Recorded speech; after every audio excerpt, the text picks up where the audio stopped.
Hare Krishna. Om Ajnanatimirandasya Jnananjanashalakaya Chakshurunmilitam Yena Tasmai Shri Gurave Namaha.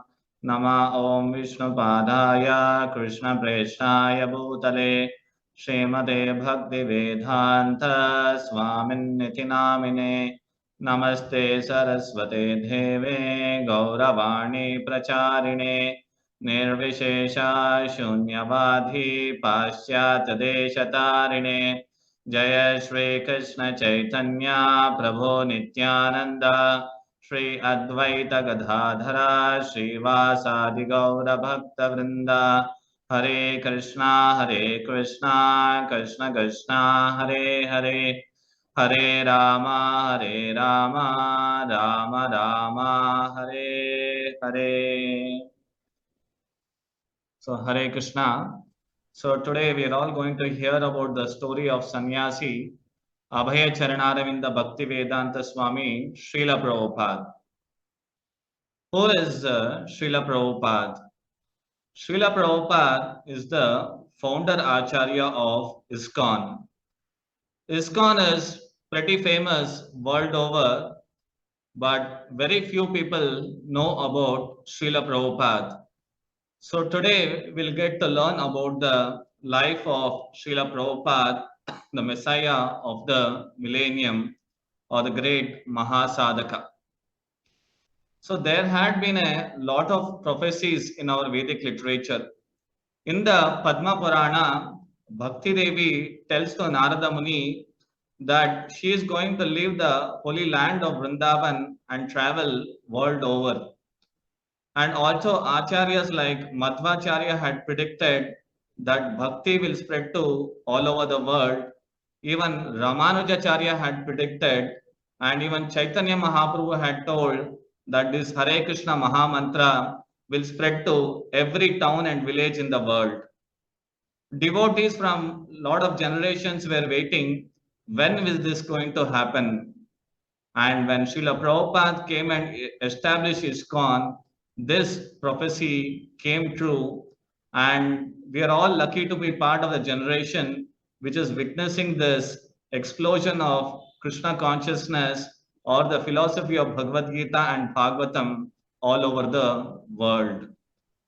So it was in the year 1896, on August 31st, Krishna Janmashtami was being celebrated all over India at that time. So on the next day of Krishna Janmashtami, on September 1st, 1896, Srila Prabhupada was born in Calcutta.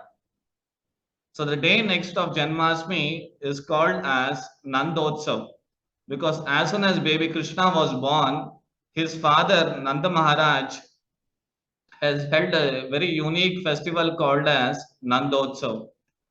So all the elders who had come to the house of Srila Prabhupada gave him the name Nandu or Nandalal. His parents gave him the name Abhay Charan. Abhay means fearless, Charan means having taken shelter at Krishna's lotus feet. Srila Prabhupada's father was Gaur Mohan De and his mother was Rajini Devi Dasi. Srila Prabhupada's father, Gaur Mohan De, was a cloth merchant. He was a very simple to do personality. So Prabhupada's father at that time, he used to earn rupees 250 rupees every month. But he always saw to that in his house there was no shortage of anything. Srila Prabhupada's father always desired that his son become a devotee of Radharani. He always had spiritual aspirations for his child. His mother always desired that let my son become a barrister, because in those days when any child goes to England and completes barrister and comes back, they had a lot of wonderful positions in the British government. But as soon as Srila Prabhupada was born, an astrologer was consulted.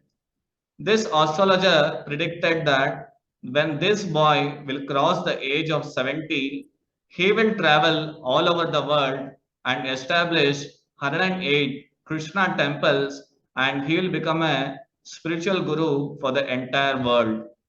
Hearing this, his father was very happy, but mother was disappointed, thinking her child is going to become a spiritual guru. The astrologer continued and told, this boy is going to be a very wealthy person. Hearing this, mother was very happy and contented. Father Gaur Mohande always thought that my child is a very special child and saw to that all the desires of Srila Prabhupada were fulfilled. Actually, if any parent wants to learn the art of parenting, they should learn from Gaur Mohande how he cared for Srila Prabhupada. So after his childhood, Prabhupada was sent to school at the famous school in Calcutta called as Motilal School. And when Srila Prabhupada was 5 years old, Srila Prabhupada told his father that he wants to conduct a Rath Yatra. So his father arranged for him a small chariot, and Prabhupada, along with all his friends, they organized a 8-day Rath Yatra. Srila Prabhupada's mother every day used to make nice offerings for Lord Jagannath, and Prabhupada used to do nice decorations and aarti. So even though it was a festival being organized by the children, a lot of elders also used to participate. And during one such occasion, one of the elders asked the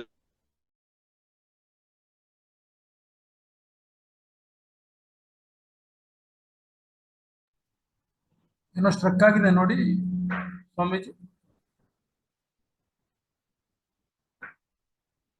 reconnect ಆಗ್ತಿದೆ ನೋಡಿ ಸ್ವಾಮೀಜಿ. ನೋಡ್ತಾ ಇದ್ದೀನಿ sir, check ಮಾಡ್ತಾ ಇದ್ದೀನಿ.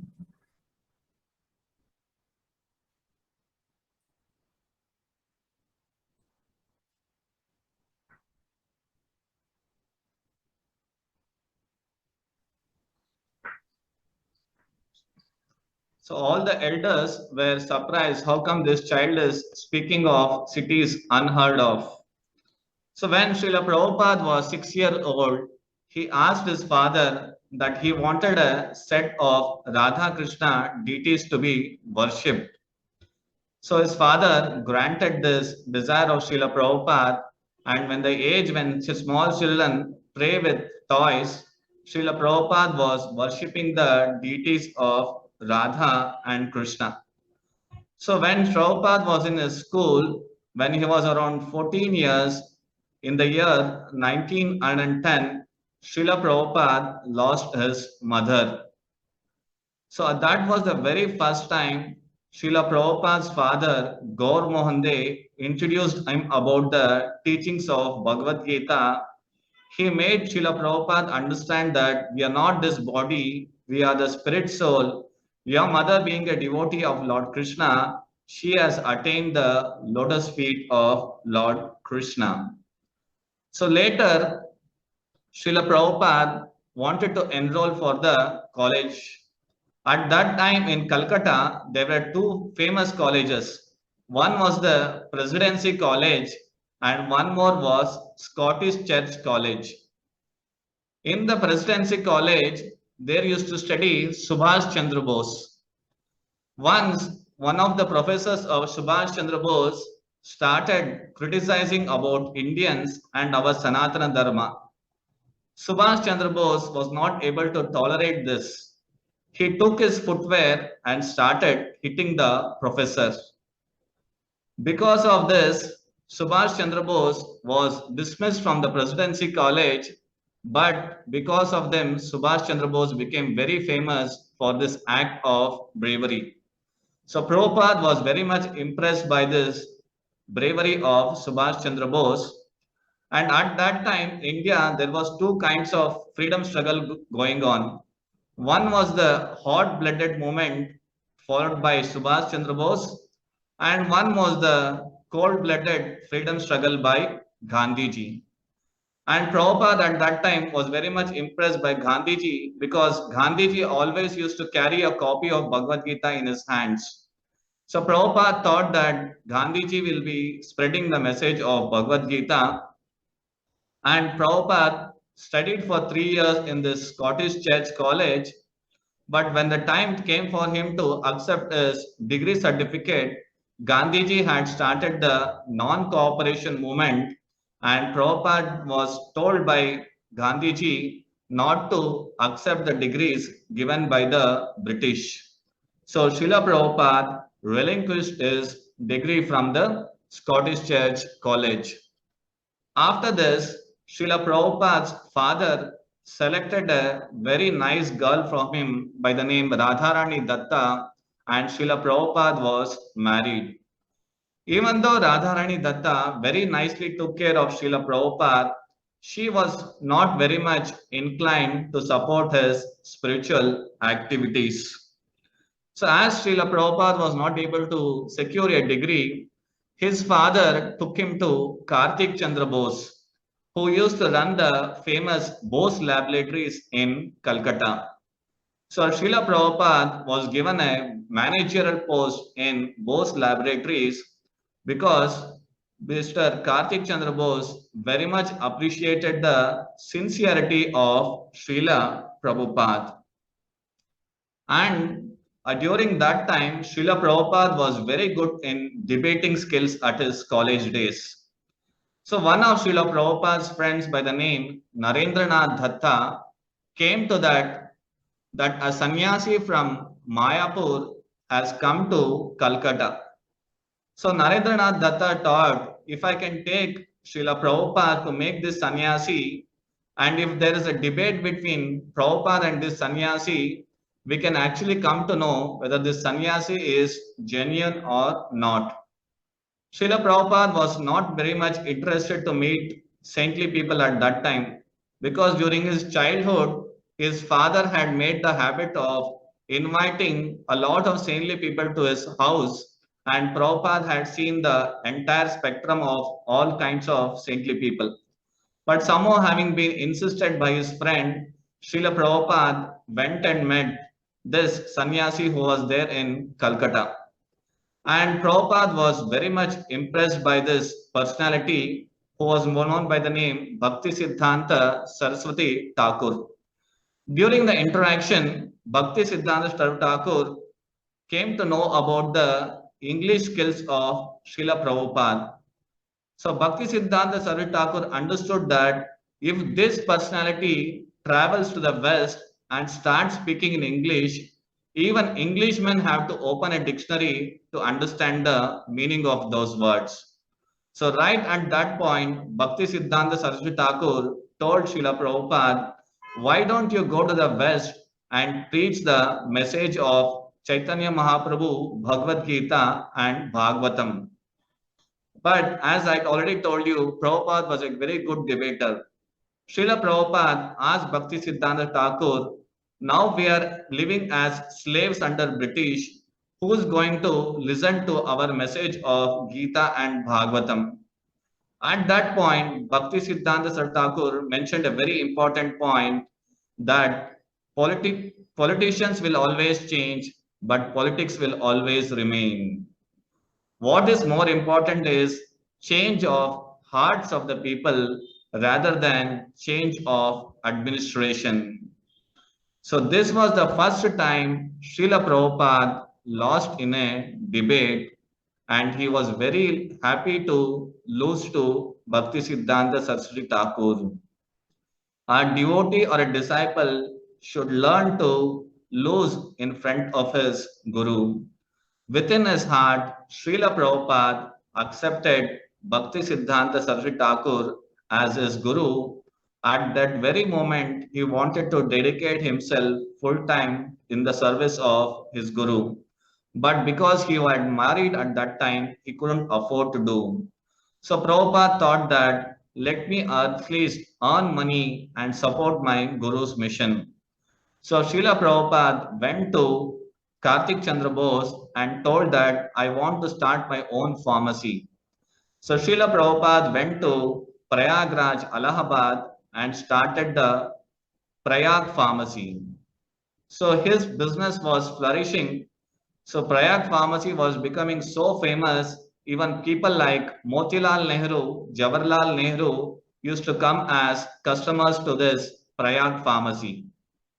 So when this was all going on, in the year 1933, Srila Prabhupada accepted Diksha from His Holiness Bhakti Siddhanta Saraswati Thakur. And when his family life was going on like this, Srila Prabhupada started his work of translation of Bhagavad Gita. Prabhupada spent almost a year writing a lot of manuscripts translating this Bhagavad Gita. And once when Srila Prabhupada came back home from his office and went to his room, he was not able to find these manuscripts. So Srila Prabhupada inquired from his wife, what happened to these manuscripts? His wife told him that in the morning I have given your manuscripts to a old paper person. Srila Prabhupada was shocked. How come his wife could do so? Then wife told him that I wanted to purchase tea. That's why I have sold all your manuscripts. Prabhupada was very much disturbed, and at that point of time, Srila Prabhupada asked his wife, do you want me or do you want tea?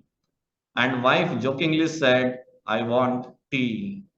So at that point, Prabhupada realized this is an indication from my guru that I have to accept sannyas. So Prabhupada at that time saw that his business was also coming down and his support from his family was also dwindling. So when he was so disturbed, he came back home and started reading the Srimad Bhagavatam. And one particular verse of Bhagavatam very much attracted Prabhupada, where Krishna mentions that if the Lord is very much merciful on somebody, Lord starts taking away all their opulence. So generally we all think that when I acquire something, I am being blessed by the Lord. But actually, if you are actually blessed by the Lord, Lord will one by one taking away all our opulence, our friends, relatives, so that when we are all left alone, the only option left for us is to knock the doors of the Lord. So Prabhupada decided to accept sannyas and Prabhupada shifted to Vrindavan. Prabhupada was staying in the famous Radha Damodar temple in Vrindavan, and Prabhupada again continued his translation of Gita and Bhagavatam. So when Prabhupada was doing like this, Prabhupada tried a lot to preach the philosophy of Gita and Bhagavatam in India, but Prabhupada was not able to get much encouragement from Indians. But Prabhupada realized Indians have a weakness. Indian weakness is anything comes imported, they accept it. So Prabhupada understood if I can go to America and if I can make them devotees, when Americans come to India and start speaking about Bhagavad Gita, Indians will start appreciating the greatness of Bhagavad Gita. So Prabhupada decided to travel to US, but at that time Prabhupada could not afford a flight ticket to travel to US. So Prabhupada agreed to travel by a cargo ship by the name Jaladuta. In the year 1965, with just 40 rupees in hand and a few English translated copies of Gita and Bhagavatam, Prabhupada started his journey towards America. It was a 37-day journey on board the Jaladuta, and Prabhupada was 70 years old at that time. So during the journey along the Atlantic, because of the turbulence of the Atlantic Ocean, Srila Prabhupada had 2 heart attacks, but still he was determined to reach US. And once he landed in US, Srila Prabhupada realized he was all alone and he could not do everything. But Prabhupada understood that if he could not do everything, doesn't mean he can't do anything. If he can do anything, he can do something. And by doing something, one day he will do everything. With this confidence, Srila Prabhupada came to New York because Prabhupada always knew Bhagavad Gita is the greatest message in the world and it has to be preached or propagated in the greatest city of the world, New York. So when Prabhupada landed in New York in the year 1966, at that time America was witnessing the Vietnam War. So a lot of youngsters who did not want to join the war had started becoming hippies. They had rejected their families and they had rejected the American culture. So they all had started come to New York at that time, and hippies were engaging in all kinds of bad habits. They were into drugs, they were into intoxication, they were into illicit relationships, and American government had a big headache how to deal with these hippies. And Prabhupada at that time understood that these hippies are already detached from their families. If I can help them understand the message of Krishna consciousness, then they will be able to do a lot of service in spreading Krishna consciousness. So Prabhupada started staying among the hippies, but hippies were used to give a lot of trouble to Prabhupada. They used to smoke cigarettes and leave the smoke at Prabhupada's face. They used to push Srila Prabhupada in toilets and all possible ways of insulting they used to do at Prabhupada. But Prabhupada was very tolerant. Prabhupada used to conduct Bhagavad Gita classes for them. Prabhupada used to do Hare Krishna Kirtan for them.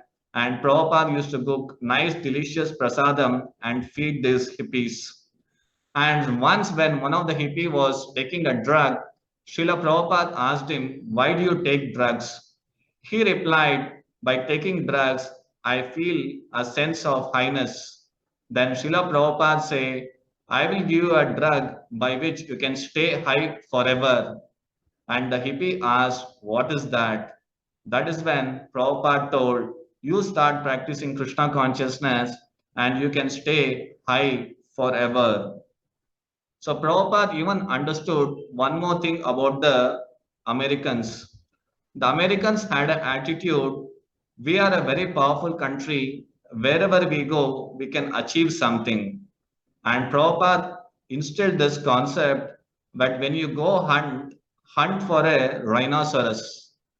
Even if you fail, people will tell you tried to achieve something great and you failed. So that's how Prabhupada started seeing and preaching to these hippies.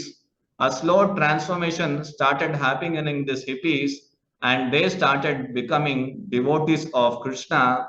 And the American government was very much thankful for Prabhupada for bringing about a change in these hippies. And slowly, Srila Prabhupada started expanding this movement. ISKCON was registered in the year 1966 in New York. Then slowly, Srila Prabhupada started sending disciples to San Francisco, to Boston, to Los Angeles. And once the movement had grown in US, Srila Prabhupada sent disciples to open temples in Canada. And at that time, in the England, there was a famous pop group by the name Beatles. Beatles were so famous all over the world, but one of the Beatles made a statement, "We are more famous than Jesus Christ now." This statement was carried by all the press in the US, and Prabhupada came across this statement of the Beatles. See, Prabhupada's idea of preaching was influence the influencers. Just like we all have the current day social media influencers, Srila Prabhupada was thinking in that concept. If I can somehow convince Beatles to do a album on Hare Krishna Mahamantra will become famous. Called three of his Grihastha disciples and told them, "You have to go to London, meet the Beatles and make them do an album of Hare Krishna. So Prabhupada's these three Grostha disciples came to London and they were figuring out how to go and meet these Beatles. So Beatles had a records by name Apple Records. So these devotees every day used to make apple cake prasadam and send to the office of Apple Records. So one day it reached the security person, next day it reached the reception, and the next day it reached the personal assistant, and finally it was reaching the Beatles. And one final day they stopped sending this apple cake prasadam. And finally, one of the Beatles, George Harrison, inquired, where is this apple cake sweet which was coming every day and now it is not coming? So that is how George Harrison got an opportunity to meet the ISKCON devotees in London. And George Harrison was very much happy. And after meeting Srila Prabhupada in London, George Harrison made an album by the title Radha Krishna Temple Album. So this album contained the Hare Krishna Mahamantra, and because of this one album, Hare Krishna Mahamantra became a household word world over. And George Harrison, one of the Beatles, wanted to accept Diksha from Prabhupada. Prabhupada said, you need not accept Diksha because your name already has that. Harrison means Hari's son. You're already Krishna's son. So this way, Prabhupada started expanding the movement and Prabhupada started sending disciples to Africa, to Europe, and to Australia. And Prabhupada always wanted to go and preach in the Russia, former USSR. USSR being a communist country, they never encouraged any form of religious preaching. But somehow Srila Prabhupada and one of his American disciples were able to get a 3-day visa to Russia, that to a state monitored visa. Srila Prabhupada landed in Moscow and he was taken to the Moscow University, and a professor of Indology had an interaction with Srila Prabhupada, and Prabhupada tried to convince him about the philosophy of Bhagavad Gita, but he was not much receptive or supportive. Prabhupada had just 2 more days in Moscow. He had to do something to preach Krishna consciousness. So Prabhupada, this American disciple, went out to get some fruits for Prabhupada. When he was walking on the streets of Moscow, on the street he saw two boys were playing football. One was the son of Indian ambassador who was an Indian, and along with him was a Russian boy. This son of Indian ambassador was surprised. On the streets of Moscow, there is a personality who is wearing saffron dress, that too an American with shika, dhoti. So he came and asked, who are you? How come you are in Moscow? So this Prabhupada's disciple told that, I am disciple of an Indian Swamiji who is staying here. Would you like to meet him? So this Russian boy and the son of Indian ambassador were taken to meet Srila Prabhupada in the hotel. And Prabhupada starts preaching Bhagavad Gita to these two young boys. And this Indian boy is not at all interested, but this Russian boy becomes interested. And Prabhupada tells him, you please come the next day. On the third day and the last day of his stay in Moscow, Srila Prabhupada gives him Diksha and gives him a copy of English Bhagavad Gita and tells him to translate into Russian. And Prabhupada comes back to India. Because of this one Russian devotee, Krishna consciousness spread all over Russia. And apart from India, now we have the largest number of devotees of ISKCON in Russia. So when Prabhupada was doing all this worldwide preaching and establishing temples and spreading the message of Krishna consciousness, his main intention was how to spread Krishna consciousness in India. So that is when Srila Prabhupada started getting his Western disciples to India in the 1970s. So when they started coming to India and when they started performing Sankirtan and when they started giving classes on Bhagavad Gita, Indians were amazed because all along they had never understood the importance and glories of the message of Gita and Bhagavatam. Now there were a set of Westerners and a lot of people from the other parts of the world who were practicing it so nicely and sincerely. So like this, Srila Prabhupada traveled world over for 10 years. 14 times he traveled all over the globe and established 108 temples all over the world. So when Prabhupada was in US, a press reporter came and asked Srila Prabhupada, Prabhupada, I have heard that India is a God-making factory. Every once in a month, a sadhu comes from India to America and tells that I am God. You give me some money, I'll make you God. So the reporter asked Prabhupada, are you also God? Prabhupada said, no, I am a devotee of the Lord.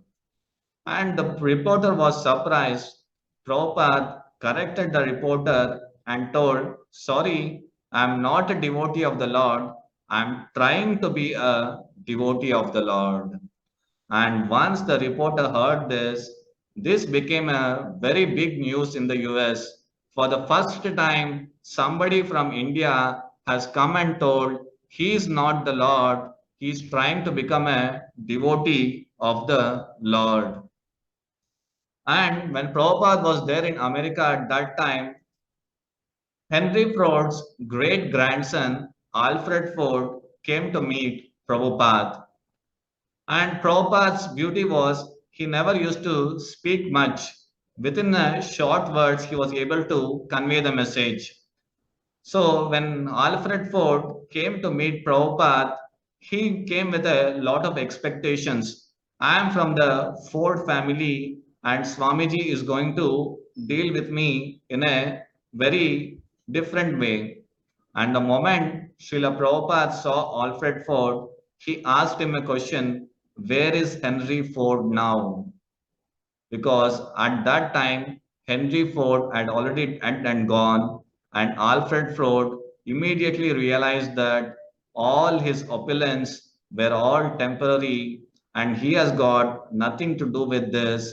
At that moment, Alfred Ford surrendered to Srila Prabhupada to learn the message of Bhagavad Gita and he came to be known as the Amrish Das. So Prabhupada gave him a project to build the temple of Vedic planetarium in Mayapur, West Bengal. So now he is undertaking this construction of this massive project temple which is coming up in Mayapur, West Bengal. So that will be the world's biggest temple. So it's going to get inaugurated in the year 2024. So like this, when Prabhupada was preaching, something was happening externally because that was not the time when there was all this WhatsApp, email or mobile phone. All the communication was happening through letters and Prabhupada has written tens of thousands of letters to his disciples guiding them about ISKCON administration, their personal spiritual enquiries and clearing all their doubts. And Prabhupada all along knew that he was not going to live for long because Prabhupada started his journey to US at the age of 70. So Prabhupada gave so much importance to write or to translate the message of Gita and Bhagavatam to English. So Prabhupada used to sleep only 2 hours a day every day and the rest of the night he used to translate his message of Gita and Bhagavatam to English. And these books were being distributed profusely by the disciples of Srila Prabhupada all over the world. And now Prabhupada's books publishing arm, the Bhakti Vedanta Book Trust, is the world's largest publishers and distributors of Vedic literatures. And after this, when Srila Prabhupada started getting his disciples to India, they traveled to Jagannath Puri to visit the temple of Lord Jagannath. In the Jagannath Puri temple, they have a restriction of those who are not born Indian Hindus, they are not allowed to enter the temple. So Prabhupada decided, if my disciples are not allowed to enter the temple of Lord Jagannath, I will take Lord Jagannath all over the world. So as Prabhupada had told in his age of 5, he wanted to take Lord Jagannath to all the major cities. Prabhupada started conducting Rath Yatras in every major city in the world. London, San Francisco, New York. So Jagannath Rath Yatras became famous all over the world. And after this, during his final days in the year 1977, after traveling world over for 12 years, Prabhupada returned to his Vrindavan. At that time, Vrindavan had already constructed a ISKCON temple. So Prabhupada was spending his final days in Vrindavan. At that time, practically, Prabhupada had no muscles in his body, only bones and nerves. And the doctors who came to treat him were shocked to see the condition of Prabhupada. And moreover, when his physical condition was in such a dire strait, he still was continuing with his translation of Bhagavatam by dictating on the dictaphone. The doctors were all surprised.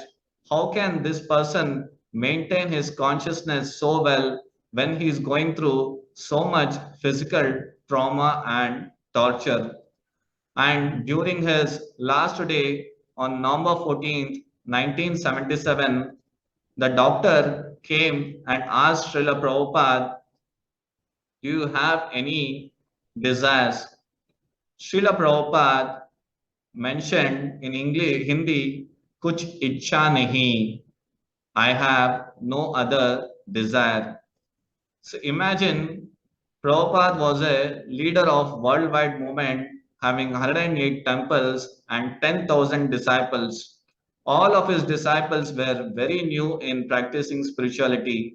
They required a lot of guidance, and Prabhupada had not even completed the translation of the entire Srimad Bhagavatam. But Prabhupada is telling, I have no other desire, because Prabhupada was fully confident this Krishna consciousness movement is spreading by the grace and blessings of Lord Krishna, and this will continue further also.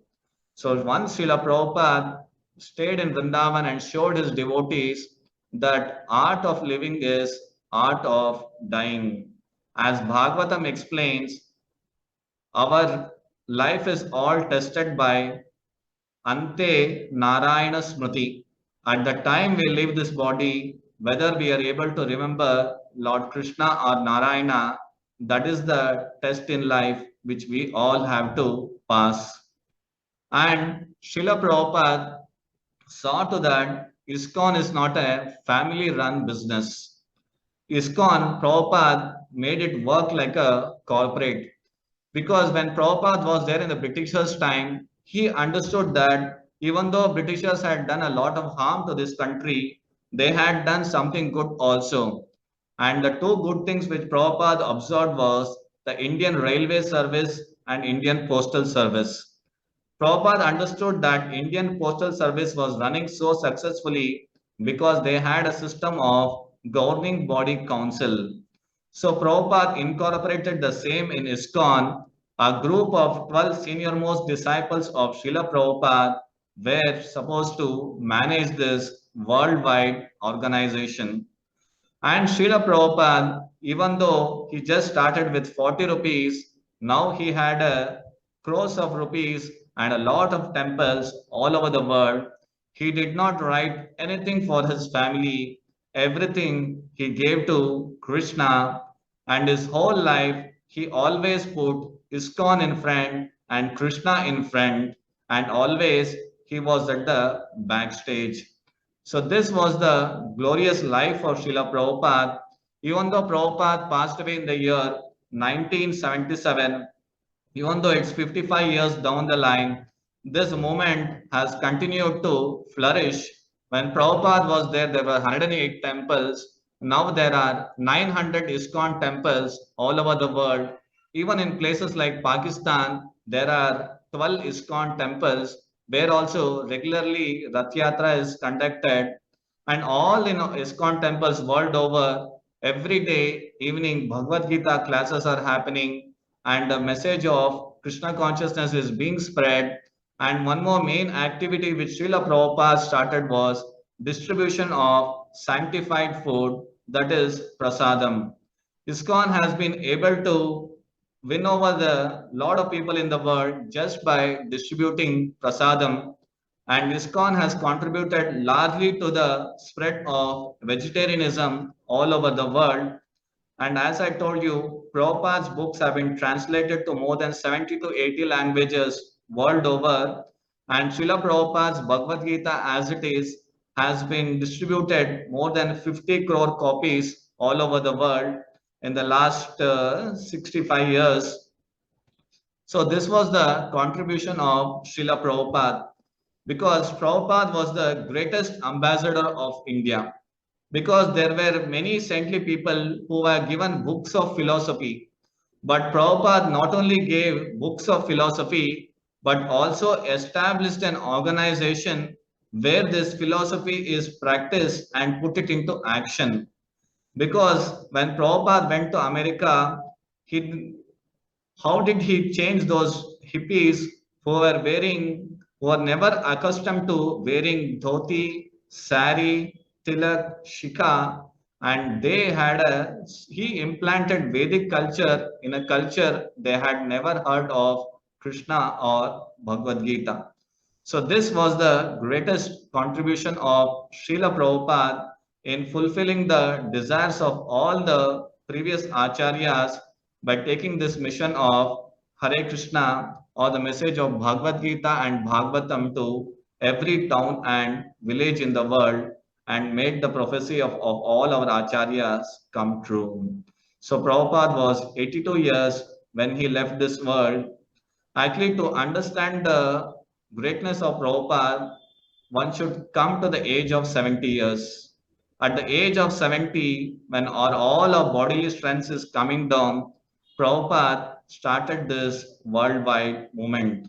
So Time magazine did a survey of 10 great personalities who started their career above the age of 70 and were successful, and Srila Prabhupada was one among them.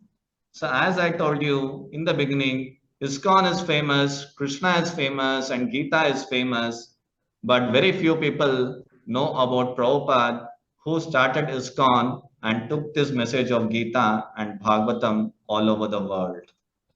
So this was the brief about the life story of Srila Prabhupada.